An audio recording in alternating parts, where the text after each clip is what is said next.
사도행전 7장 34절입니다. 내 백성이 애굽에서 괴로움 받음을 내가 확실히 보고 그 탄식하는 소리를 듣고 그들을 구원하려고 내려왔노니 이제 내가 너를 애굽으로 보내리라 하시니라. 아멘. 하나님께서 가시나무 떨기 불꽃 가운데서 모세를 부르셨습니다. 하나님은 모세에게 자신이 아브라함과 이삭과 야곱의 하나님이라 알리셨고, 또 모세에게 신을 벗으라 명령하셨습니다. 모세가 선 땅은 거룩한 땅이라 말씀하셨습니다. 우리는 하나님 앞에서 자신의 신발을 벗어야 한다 했습니다. 자신의 모든 권한과 권리를 하나님 앞에서 포기해야 한다 하는 말입니다. 자신의 모든 권한과 권리를 하나님께 양도하는 것입니다. 하나님은 우리의 절대적인 주인이십니다. 절대적입니다. 절대적. 빈틈이 없습니다. 실수가 없습니다. 완전하십니다. 절대적인 우리의 주인이시며 우리를 다스리는, 통치하시는 만왕의 왕입니다. 그래서 우리는 하나님 앞에 설 때 나를 주장하는 것이 아니라 하나님의 통치를 받아야 됩니다.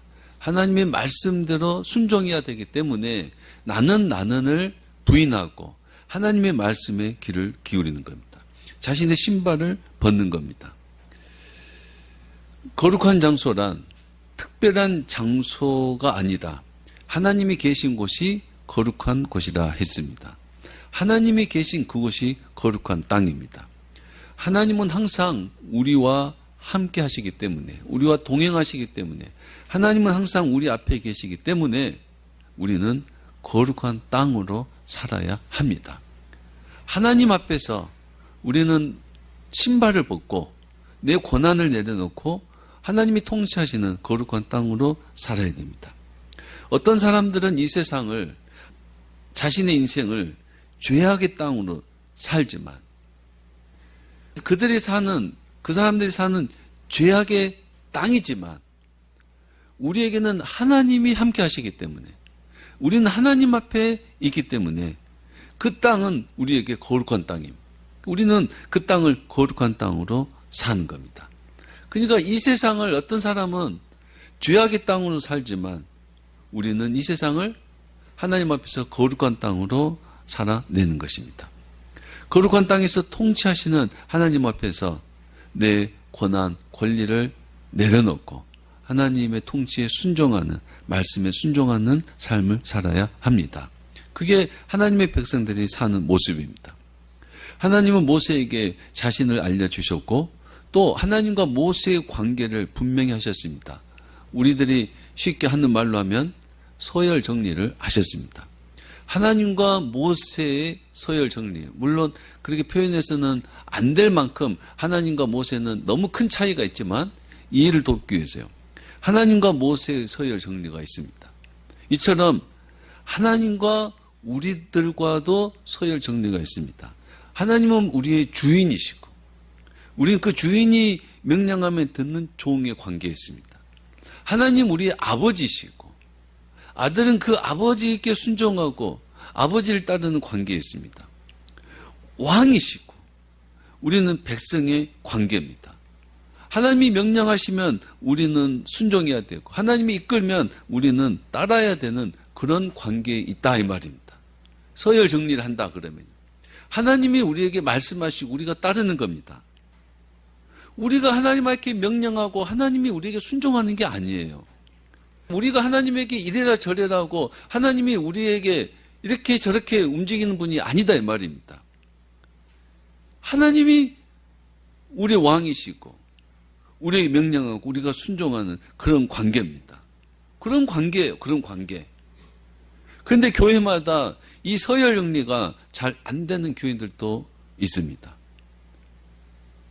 얘들 말로는 개념 없는 교인들이라고도 합니다. 신앙생활을 수십 년을 하고 또 교회에서 중요한 직분을 받았으면 이제는 신앙이 성숙할 때가 됐는데 하나님 앞에서 자기 위치도 모르는 교인도 있더라 이 말입니다. 하나님 앞에서 자기 위치도 몰라요. 하나님이 어디 계시고 내가 어디에 있는지도 몰라요. 하나님은 위에 있고 난 아래에 있습니다. 하나님은 명령하고 나는 듣는 관계에 있어요.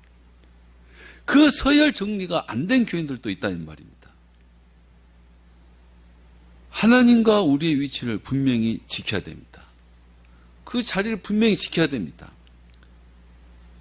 우리가 하나님의 자리에 앉아서는 안 됩니다. 하나님 행세를 해서도 안 되는 거예요. 이것이 안 되면, 하나님과 우리 사이에 그 위치, 서열 정리가 안 되면 우리가 하나님의 아들이라도, 하나님 우리를 하나님의 자녀로 삼았지만 패역한 아들이 됩니다. 부모를 몰라보는, 부모를 거역하는 패역한 아들이 됩니다. 하나님은 우리를 하나님의 백성으로 삼았지만 하나님과 우리 사이에 그 서열 정리가 안 되면 반역한 백성이 됩니다. 하나님의 자리에 내가 앉으면 그건 반역자가 되는 겁니다. 반역한 백성이 됩니다. 우리는 하나님과 우리 사이의 그 위치를 늘 정확하게 지키셔야 됩니다. 지키셔야 됩니다. 우리는 하나님의 나라로 사는 하나님의 백성입니다. 그렇다면 하나님의 거룩한 땅에서 신을 벗어야 됩니다. 신을 벗고 나는 나를 주장하지 말고, 우리는 간혹 내가 억울하면 굉장히 자기를 주장해요. 내가 억울하다고 나를 굉장히 주장합니다. 나는 억울하니까 이렇게 해야 돼요. 나는 억울하니까 이렇게 해야 돼요. 여러분, 예수님만큼 억울한 사람 없을 겁니다. 예수님만큼. 내가 억울하다고 내 권리를 주장하고 내가 큰 소리치고 내가 내 마음대로 말하고 행동할 수 있는 것은 아니다 이 말입니다. 하나님 앞에 내 모든 권리, 권한을 다 내려놔야 됩니다. 종이 밭에서 열심히 일하고 돌아왔어요. 나도 힘든데 종도 힘들어요. 그러나 주인이 그 종에게 시종을 들라 그러면 시종 들어야 되는 거예요. 그게 종의 위치다 이 말, 우리의 위치다 이 말입니다. 억울하지만 괴롭지만 당한 건 난데 하나님 우리에게 용서하라 그러고 사랑하라 그럽니다. 아니, 저 사람이 나를 짓밟고 있는데 짓밟힌 내가 저 사람을 용서하라 그래요. 말이 되냐 이 말입니다. 하나님, 나는 짓밟히고 있다고 내 권리 주장하는 것이 아니라 짓밟히고 있는 내가 저 사람을 용서하고 사랑하고 저 사람을 위해서 기도하는 것이, 그게 하나님의 명령이고 말씀이고 우리는 그 말씀을 들어야 하는 위치에 있다 이 말입니다. 그게 신발을 벗는 것이고, 그게 말씀에 순종하는 것이고, 그게 거룩한 땅으로 사는 것입니다. 그것이 하나님 나라의 모습입니다. 하나님께서 모세를 부르신 이유를 분명히 말씀하셨습니다. 내 백성이 애굽에서 괴로움을 받음으로 내가 확실히 보고 그 탄식하는 소리를 듣고 그들을 구원하려고 내려왔노니 이제 내가 너를 애굽으로 보내리라. 이 34절 말씀을 세 부분으로 나눌 수 있습니다. 첫째는 내 백성이 애굽에서 괴로움 받음을 내가 확실히 보고 그 탄식하는 소리를 듣고, 하나님께서 자기 백성의 괴로움과 탄식을 보고 들으셨다는 겁니다. 둘째는 그들을 구원하려고 내려왔느니, 하나님께서 자기 백성을 애굽에서 탄식하고 괴로워하는 백성을 애굽에서 구원하기 위해서 내려오셨다는 겁니다. 하나님 내려오셨다는 거예요. 행동하셨습니다. 구원하기 위해서 하늘에서 땅으로 내려오셨다 하는 겁니다. 세 번째는 이제 내가 너를 애굽으로 보내리라. 하나님의 백성을 애굽에서 구원하기 위해서 하나님의 종 모세를 애굽으로 보내신다는 말씀입니다. 세 부분으로 구분할 수가 있습니다. 이스라엘은 하나님의 백성입니다. 내 백성이 애굽에서 괴로움 받음을 내가 확실히 보고, 이스라엘은 아브라함의 후손, 이삭의 후손, 야곱의 후손들입니다. 그들은 가뭄 때문에 애굽으로 내려가 살다가 거기서 400년을 살게 되었습니다. 요셉을 모르는 애굽 왕이 나왔고 하나님을 모르는 애굽 왕에 의해서 이스라엘 백성들은 저지를 당했습니다. 이스라엘 백성들이 숫자가 많아지고 강대해지는 것을 저지당했습니다. 어느새 노예로 전락되어 있었습니다. 하나님은 그 아브라함의 후손을 나의 백성이라 이렇게 말씀해 주십니다. 광야에서, 구원을 받은 광야에서 시내산 언약 앞에서 아멘한 그들이 아니라 지금 애굽에서 고통당하고 있는 노예로 신음하고 있는 그 아브라함의 후손을 향해서 내 백성이다 이렇게 말씀해 주십니다. 그건 굉장한 은혜입니다.